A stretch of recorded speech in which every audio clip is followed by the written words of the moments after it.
ሰላም ጤና ይስጥልኝ ውድ የማህል ፋሚሊ የፕሮግራማችን ተከታታዮች ዘውትር ቅዳሜ በዚህ ሰዓት የሚቀርብላችሁን የንባብ ፕሮግራም አሁን ማሰማት እንጀምራለን።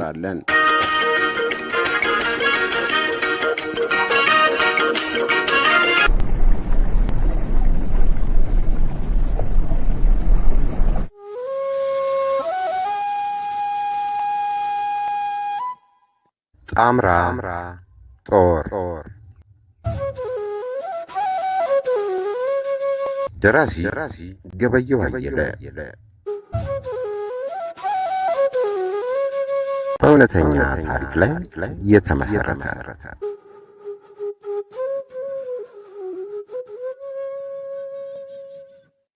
አንባቢ አብዱቄ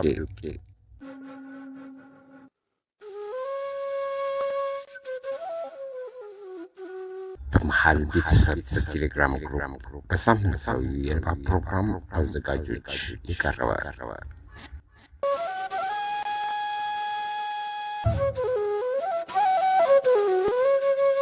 ምዕራፍ 11 በሪሁን ወይ አሰግድና በሪሁን ብቻቸውን ይወያያሉ። የዚህ እስማኤል ሰራተኛ ነገር ምን ይመስላል? ከአንድ ወር በፊት አንተ እንዳልከው ጠላቶቻችን በሰላይነት ሳይመድቡት አልቀሩም። ማንን እንዲሰልል? እኛንም ሌሎቹንም። ሰውየውን ባየኸው ዕለት ስለ ሁኔታ ስትነግረው እስማኤል ምን አለ? ምንም። ታዲያ ይህ ነገር እንዲታየዋለህ ታስታውስ እንደው እዚህ ቤት የገባን ዕለት በሰዓት እላፊ የማይያዝ ሰው ማየታችን ትዝ ይለኛል። እስማኤል ስለ ሰውየው ምንም አልነገረንም። አሁን ደግሞ ጠፋ የተባለው ሰራተኛ ቤት ድረስ መምጣቱን ሲሰማ ምንም ማስተያየት አለመሰንዘሩ ገርሞኛል። በዙሪያችን የሚደራ የተንኮል ድር አለ ብዬ ሰጋው። በሰዓት እላፊ ስለማይያዘው ሰውዬ እንኳን እኛም በጊዜው አልጠየቅነውም። እኔ እንደሚገባኝ ሰውየው የወራሪው የጦር መረጃ ሰራተኛ ነው። እስማኤል ሰውየውን የሚቀርበው ለተለየ ዓላማ ይመስለኛል። አሁን ለጀመርነው ስራ ቀና ሁኔታ ለመፍጠር በቀደም ዕለት ከተማ ውስጥ ስለምንጀምረው እንቅስቃሴ ስንነጋገር ትዝ ይልህ እንደው ይህን ነገር ነካክቶታል። ለሰራተኛው ስንነግረው በጣም ከመደንገጡ የተነሳ ምንም ማስተያየት ለመሰንዘር አልቻለም። ደሞስ ምን ይበል? ቀደም ብለን የገመትነው ሁኔታ ነው የደረሰው። ዛሬ ጠዋት ያለውን ሰምተሃል? በቅርብ ቀን እርምጃዎች መውሰድ ካልጀመረን መቀደማችን እርግጥ ነው ሲል ይህንን ስጋቱን መግለጡ ነው። እስካሁን በተግባር እንዳየነው ከሆነ እስማኤል የሚታመን ሰው ነው። ራሱ እንዳለው እኛ ማጋለጥ ቢፈልግ የሚቸግረው ነገር አልነበረም እና ግድ የለም አትስጋ አለ በሪሁን ያሰግደን ትከሻ መታ መታ እያደረገ። ይህን የሚወያዩት በዕለቱ በሚደረገው ሌላ ስብሰባ ላይ ለመገኘት ወደ ስጋ ነጋዴው አብዲ ኑር ቤት በመሄድ ላይ ሳሉ ነው። በዚያን ዕለት ስብሰባ ላይ እስማኤል አልተገኘም፣ ቤት ቀርቷል። ይህ የሆነው ማምሻውን የሚመጡ ሰዎች ስለነበሩና ከነሱ ጋር የሚሰራው ስራ ስላለ ነው። ስብሰባው ስፍራ ሲደርሱ አባሎቹ ሁሉ ቦታቸውን ይዘው አገኟቸው። በመዘግየታቸው ይቅርታ እየጠየቁና ሰላምታ እየሰጡ አልፎ በተዘጋጀላቸው ስፍራ ተቀመጡ። እንደተለመደው ዕጣን ጭሶ ምርቃቱ ወርዶ የስብሰባው ስርዓት ተጀመረ። በስብሰባዎቹ ወቅት አዘውትረው ይህን ስርዓት የሚያደርጉት በአካባቢው ልማድ መሰረት ዱዓ ወይም ጸሎት በየቤቱ ስለሚደረግ ስርዓቱን ሽፋን በማድረግ ተግባራቸውን ለማከናወን ነው።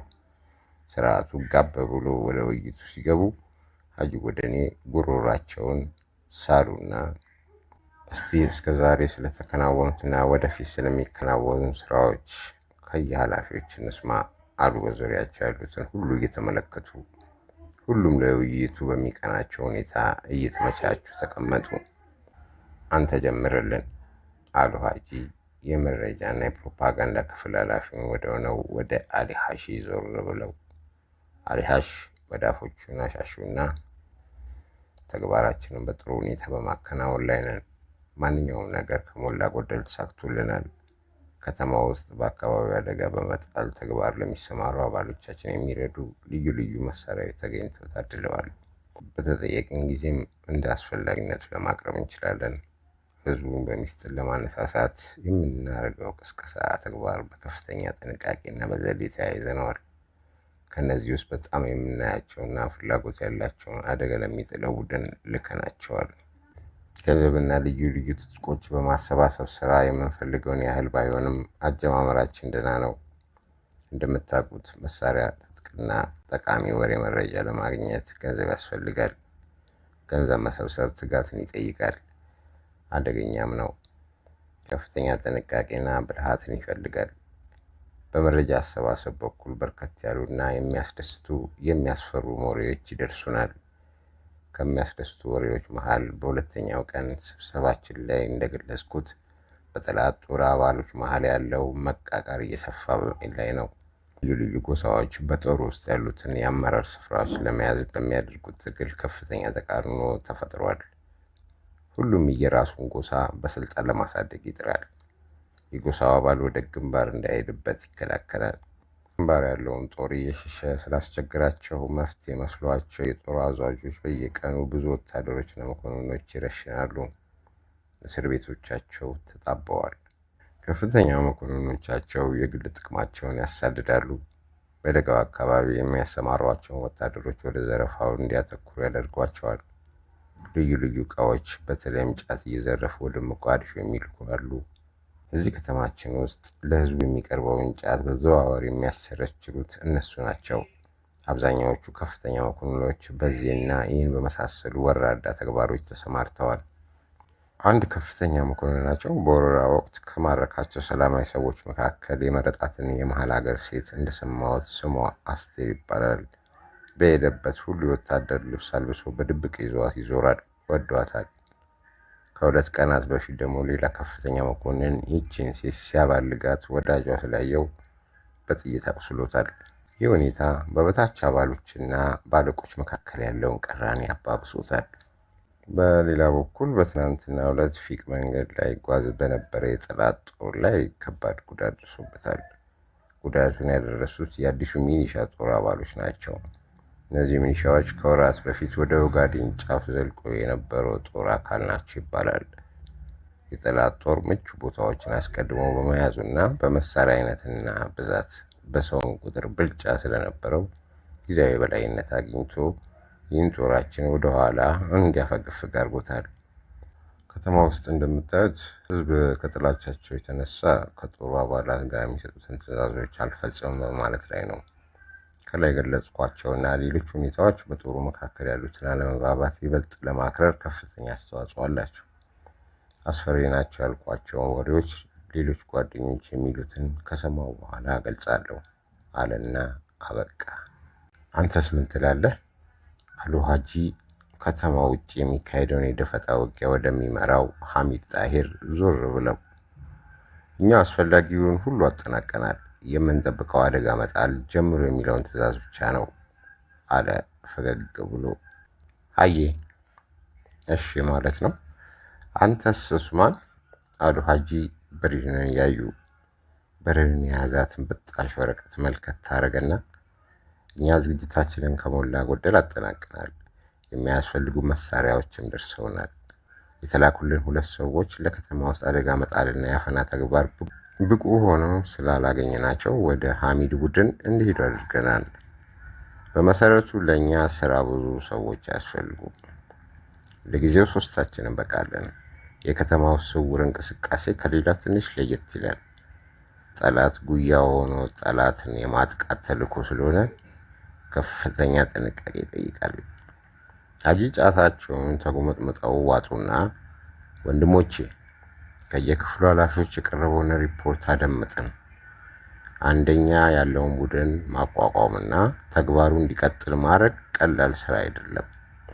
እንዳላችሁት ከፍተኛ ጥንቃቄና ብልህነትን ይጠይቃል። የሚተማመኑና ህብረት ያላቸውን ቆራጥ ሰዎች ይፈልጋል።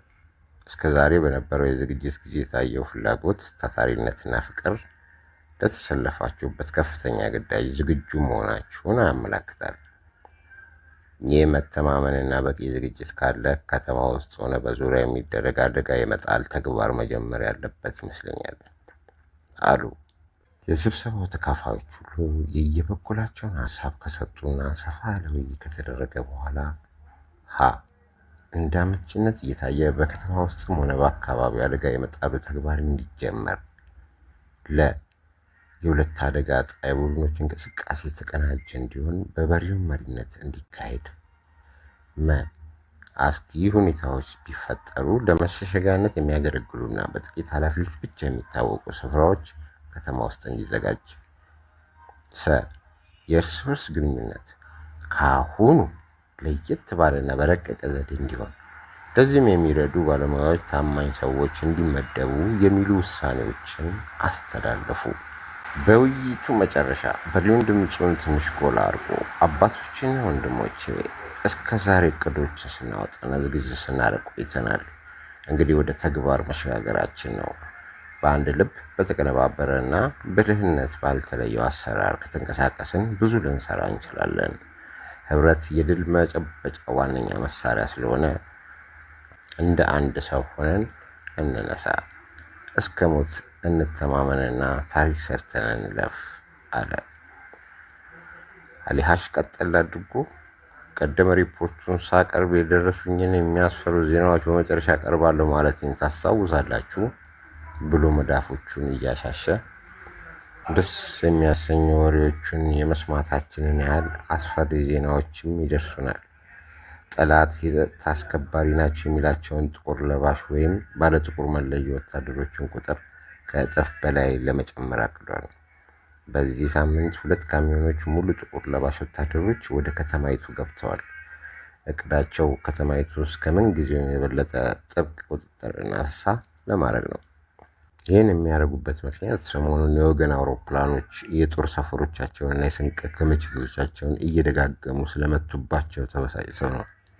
አውሮፕላኖቹ ቁልፍ የሆኑ ቦታዎችን ሊያጠቁ የሚችሉት በከተማይቱ ውስጥ መገናኛ ሬዲዮ ያላቸውን ጠቋሚዎችና አስተኳሾች ቢኖራቸው ነው።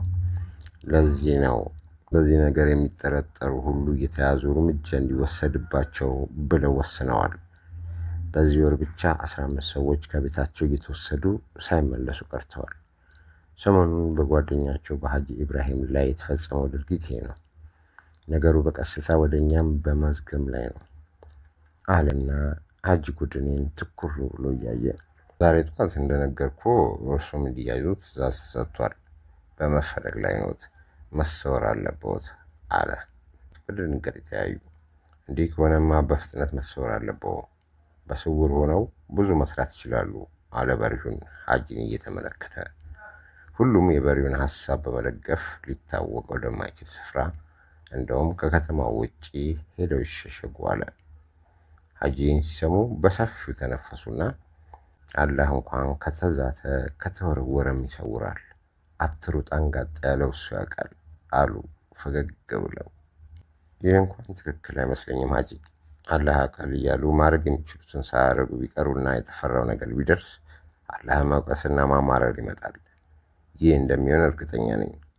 ከገዢዎቻችን ጋር የጥቅም ተካፋዮች የነበሩ የሃይማኖት መሪዎቻችን አላህ ያውቃል እሱን ጠብቁ እያሉ እኛ ስንጋጋጥ እነሱና የጥቅም ጓደኞቻቸው ያለውን ሁሉ ተሻምተው ለእግራችን እንኳን መቆም ያሳጡን። ተበደልን ስንል አላህ ያደረገው ነው ይሉናል። ለአመፅ ስንነሳ ይህ አላህ ፍቃድ መቃወም ነው ይሉናል። በዚህ ሁኔታ ስንታለል ኖረናል። ዛሬ ደግሞ በዛው አስተሳሰብ መኖር የለብንም። የምንችለውን ማድረግ እንጂ ገደል ስር ቆሞ ናዳ ሲመጣ እጅ አጣምሮ አላህ ያውቃል እያሉ መጠበቅ ሞኝነት ነው። ሁሉንም ነገር አላህ እንዲያደርግልን የምንጠብቅ ከሆነማ ያቀድነው ሁሉ አያስፈልግም። ፈርጠም ያለና አነጋገሩ የፈጠረውን ስሜት ለማወቅ ሀጂንና ሌሎችን እያየ፣ ሀጂ በአንድ እጃቸው ሹል ጺማቸውን ወደ ታች እየላጉና በሌላ መቁጠሪያቸውን እየቆጠሩ ዝም አሉ።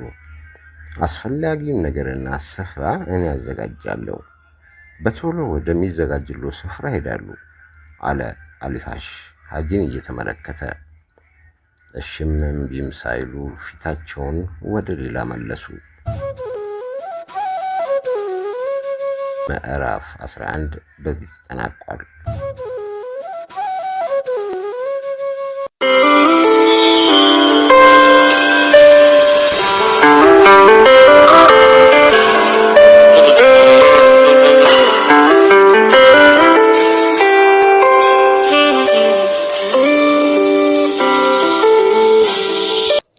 የዛሬው የንባብ ክፍል በዚህ ተጠናቋል። በሚቀጥለው ሳምንት በሌላ ክፍል እስከምንገናኝ መልካም ሳምንት። ሰላም፣ እድገት፣ ብልጽግና ለሀገራችን። እምዬ ኢትዮጵያ ለዘላለም ትኑር።